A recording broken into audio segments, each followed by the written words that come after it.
I am mixed with both black and white. I'm Kui Lucenio from the Los Coyotes Reservation.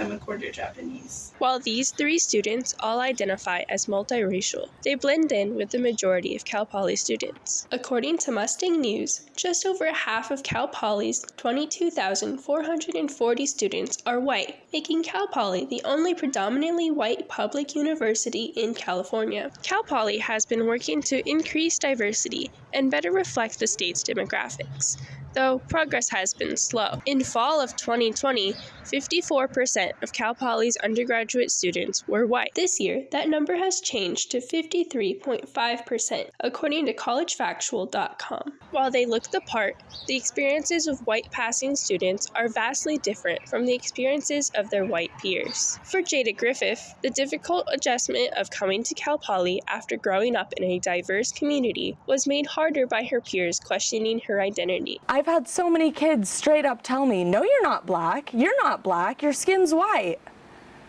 Like, you don't know anything about me. Like, how dare you say something like that? And I feel like that's just the mindset of so many kids here. Chloe Siva has had a similar experience coming to Cal Poly.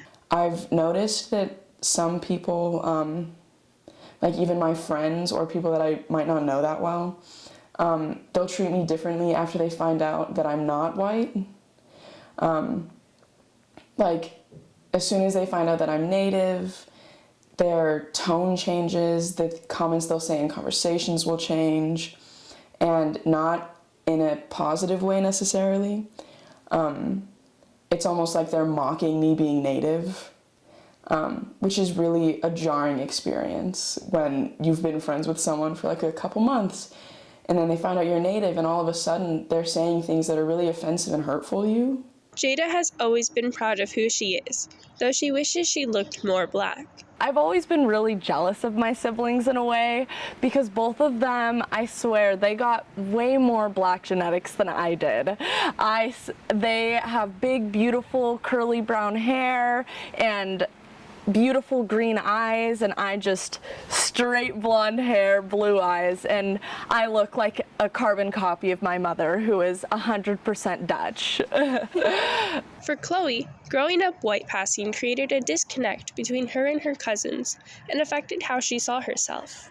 I feel like you see almost the textbook native, right? And they have the strong nose, the strong forehead, the high cheekbones, and obviously much darker skin than I did. And growing up, I didn't see those features in myself, and I still don't.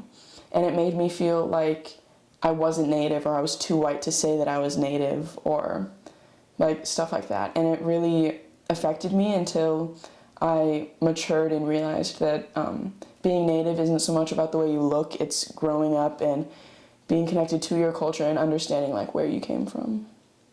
Claire Ogawa experienced an even greater disconnect from her culture. I would just say because I'm white passing, I don't usually like talk about being Japanese as much. It's like less of something I identify with just because I don't necessarily share all the experiences with. And because only one of my grandparents, my Oji-chan, is like full Japanese, it's like I don't get that same immersion in the culture if like all my family was.